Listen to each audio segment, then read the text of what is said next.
ลิปนี้จะมาจอดหางสิงบนซ้ายเนาะก้อนหน้านั่นเป็นบนขวานี่มันวนมาทางนี้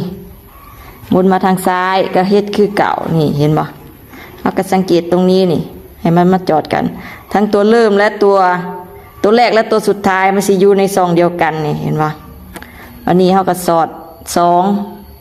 เฮ็ดคือที่เขาเฮ็ดเทื่อแรกมันจะมาเปลี่ยนกันแค่มุมนี้สอดสองแล้วก็สอดลงอันนี้นี่แล้วเขาก็สอดลงไตนี่มันจะมีตรงนี้เห็นปะพอเส้นนี้เขาเฮ็ดเส้นนี้แล้ววันนี้เขาก็ยับมาเฮ็ดเส้นนี้แล้วก็ขยับมาเส้นนี้พอเฮ็ดทีละเส้นอันนี้เธอแหลกทั้งหมดมันจะเป็น3 เส้น4 เส้น5 4สอดจัง4นะ4 เส้นนี่ได้แบบนี้แล้วเขาก็สอดเข้าตั้ง4เอาทีละเส้นก่อนเดี๋ยวมึงเจ้างงนี่สอดลงข้างใต้แบบนี้แล้วก็สอด2นี่มันก็เหมือนกับที่เราเริ่มต้นเธอแรกแล้วนี่2แบบนี้ต่อมาเราก็สอดเก็บเหมือนเดิมเหมือนกับที่เราเฮ็ดเธอแรก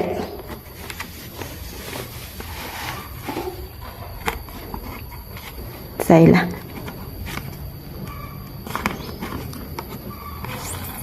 นี่เราก็เฮ็ดคือเก่ามันสิมาเปลี่ยนแค่มุมนี้นี่ก็2นี่2ให้มันมาออกตรงกลางสอดเข้ามา2มันนี่ก็ข้ามได้เนี่ยข้ามเส้นนี้นี่ข้ามเส้นนี้ข้ามเส้นนี้แล้วก็มาลงเส้นนี้นี่มาสอดลงทางนี้ต่อไปก็สอดลงข้างใต้อีกเหมือนเดิมลงข้างใต้เส้นตอกที่เราเฮ็ดเธอแรกก็คือตัวนี้ก็คือเส้นต่อไปมันก็เป็นเส้นต่อไปนี่ทุกครั้งตอนจอดเขาต้องสอดลงข้างใต้สอดลงข้างใต้นี่เส้นที่2แล้วบัดนี้เขาเห็นมองนี้น้อยๆเนาะเขาก็งัดมันออกนี่ตัวนี้เราก็ต้องสอดเก็บทุกเส้นคือกันแบบนี้ถ้าเขาจับใจความใดมันสิง่ายนี่มาเขาต้องสอดลงข้างใต้นี่ตลอดวันนี้เขาก็ขาบวันนี้เขาก็สอดลง2ข้ามตรงนี้แล้วก็มาสอดตรงนี้สอดลงตรงกลางเลย2 1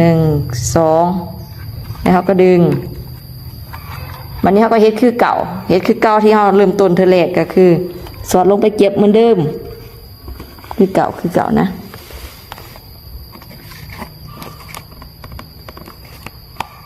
มันจะไปหยากมันจะไปเปลี่ยนตรงนี่แหละอันนี้วนไปทางซ้ายนี่วันนี้เขาก็เฮ็ดคือเก่าก็เก็บเหมือนเดิมเก็บคือเก่านะก็คือข้ามมานี่เนาะข้ามเส้นนี้แล้วเขาก็มาสอดแล้วก็ขึ้น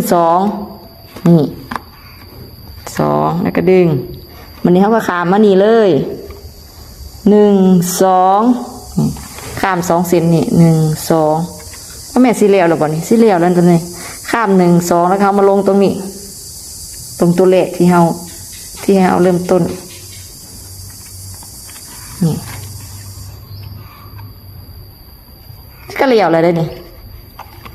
2 เทื่อเนาะสอดไต่นั่นน่ะ2 เทื่อแล้วเขาก็ยัดลงหม่องเก่าที่เขาเริ่มต้นแต่มันก็เสร็จแล้วนั่นเนี่ยนั่นดิมันไม่ได้ยากเลยถ้าเขา